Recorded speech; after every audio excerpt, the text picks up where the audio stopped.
We have Netflix, they had the radio. We have central heating, unlimited food, and instant entertainment. They had breadlines, coal stoves, and silence. We are comfortable. They were tough. But in 1933, during the Great Depression, and an average man in 2025, during the age of abundance. Same hours, same needs, completely different worlds. And by the end, you'll see something most people refuse to admit. Modern life is easy, but it's empty. Life in 1933 was hard, but it was full of meaning. Let's begin. 1933, 6 in the morning, winter, Ohio. The room is cold. I mean genuinely cold. There's no thermostat on the wall, no central heating humming in the background. The man wakes to silence. No alarm. His body knows the time. Years of routine have made him a human clock. He doesn't reach for anything. There's nothing to reach for. He sits up. His breath makes clouds in the air. The floor is ice under his bare feet. He dresses in the dark. The same wool pants he's worn for 3 years. Patched at the knees. The same flannel shirt, thin from washing. Downstairs, his wife has already boiled water on the wood stove. The coffee is thin. Reused grounds from yesterday, stretched, with chicory root. It tastes like dirt. But it's hot, and he's grateful. Because today, he has work. Not everyone does. Half the men in his neighborhood are idle, sitting on porches, staring at nothing. But not him. Not today. He drinks the coffee slowly, feels the warmth spread through his chest. 2025. 6 in the morning, winter, Ohio. The room is 72 degrees, perfectly climate-controlled. The smart thermostat adjusted itself at 5:30 a.m. The alarm goes off. Not a bell. A gentle harp. Sound from the iPhone on the nightstand. The man doesn't get up. He reaches for the phone, still lying down. Eyes half closed. Notifications. 47. Emails. Texts. Instagram likes. News alerts about a political scandal he doesn't care about. A reminder that his credit card payment is due. He scrolls. TikTok. A video of someone's breakfast. Another video of a man yelling about investing in crypto. Another of a girl dancing. 15 minutes pass. He hasn't moved. Hasn't spoken. Hasn't even fully opened his eyes. Finally, he gets up. Stumbles to the bathroom. The shower is instant. Endless hot water. He stands under it for 20 minutes, staring at the tile. Thinking about nothing. He dresses in clothes he bought online and barely remembers ordering. Downstairs, he makes coffee. A Keurig pod. 37 cents per cup. Single-use plastic. He doesn't taste it. He drinks it while checking his phone again. He's been awake for 45 minutes. He hasn't had a single real thought yet. 1933 noon. A construction site in Detroit. The whistle blows. Work stops. The man sits on a cold steel beam, 30 feet in the air, opens his lunch pail. Inside, 2 slices of dry bread, a boiled potato, an apple, bruised on one side. His wife packed it at dawn. Every item was carefully chosen. Every calorie counted. He eats slowly. Not because he's savoring it, but because this is all there is. There will be no snacks, no vending machine, no second lunch.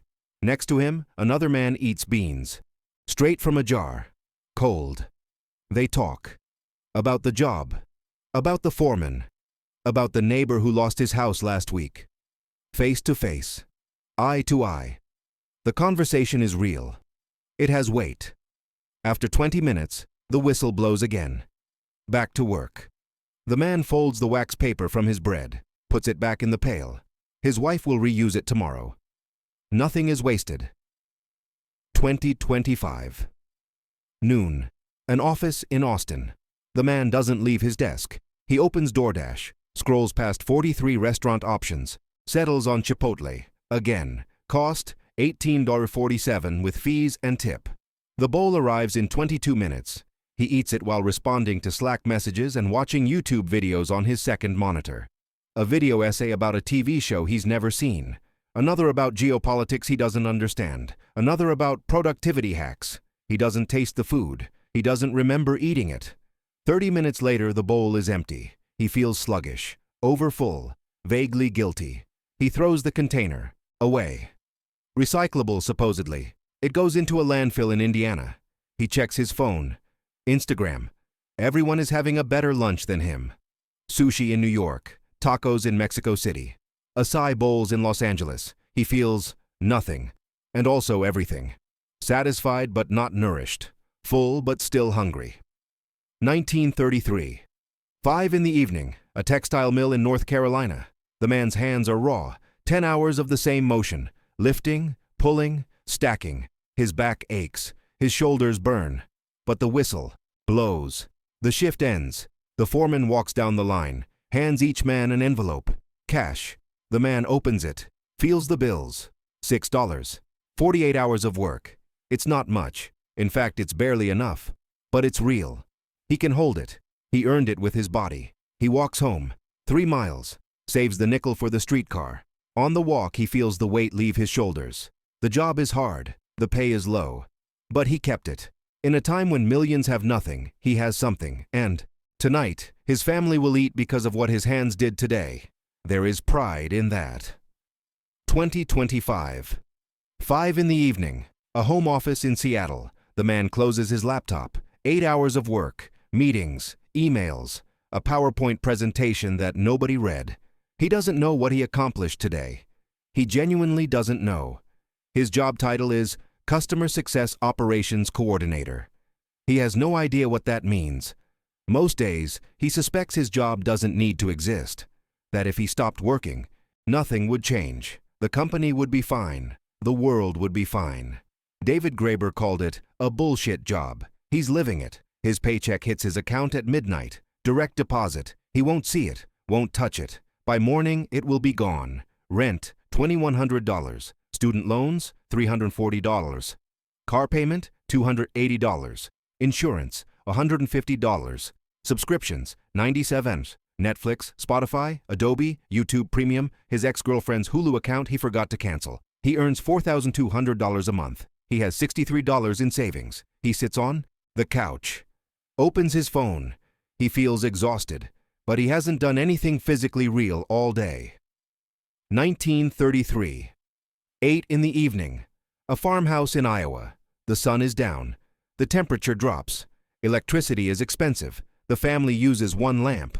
Everyone gathers in the same room. The father sits in a wooden chair, mending a harness, leather and thread. His hands know the work. The mother darns socks, pulls thread through wool, saves them for another season. The children sit on the floor, playing with a wooden top their grandfather carved. The radio is on, low volume. A program about cowboys. The family listens together. Nobody speaks, but everyone is present. At 9 o'clock, the lamp goes out. Too expensive to burn longer. The family goes to bed. The father's body is tired, genuinely tired, muscle tired, the kind of tired that earns deep sleep. He closes his eyes, and he's gone.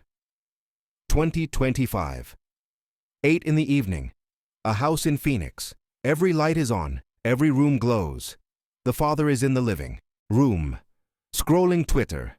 A fight about a topic he'll forget tomorrow. The mother is in the bedroom, watching a Netflix show about a murder. 3rd episode. She's not even paying attention. The kids are in their rooms, tablets, headphones, separate worlds. They are in the same house, but nobody is together. The father feels restless. He's been sitting all day, but he's not tired. He's wired, anxious, overstimulated. The Chinese call it revenge bedtime procrastination. He stays up, watches YouTube, scrolls Reddit, eats chips he's not hungry for. At 12:47 a.m., he finally goes to bed. He lies in the dark, eyes open. His mind races. Tomorrow's meeting, the argument he had online, the notification he hasn't checked. He takes a melatonin gummy. At 1:30 a.m., he falls asleep. 6 hours later, the alarm will go off, and he will do it all again. So, 2 lives, 2 worlds. One man had almost nothing. The other has almost everything. But here's what nobody wants to say out loud. The man in 1933 owned his life. The man in 2025 rents his attention. One had poverty, but he had purpose. One has abundance, but he has emptiness. I'm not romanticizing the Depression. People starved. Families fell apart. It was brutal, but there's something we lost in the trade. We traded struggle for comfort. We traded presence for distraction. We traded community for content. And we're just now starting to realize we got the worse end of the deal. There's an old quote. You've probably heard it.